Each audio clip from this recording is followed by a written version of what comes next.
do not think there is anything kasi in the law that prevents a SALN document from being given to the public. Kasi, you know, it should be a public record.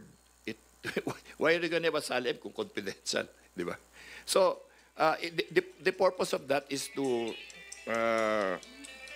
sorry, the purpose of that is to ensure that there is no, ill-gotten wealth on the part of anyone.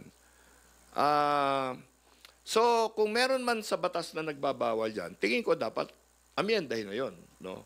And then, since the public office is a public trust, all documents that you submit in order to get into that public office should also be public.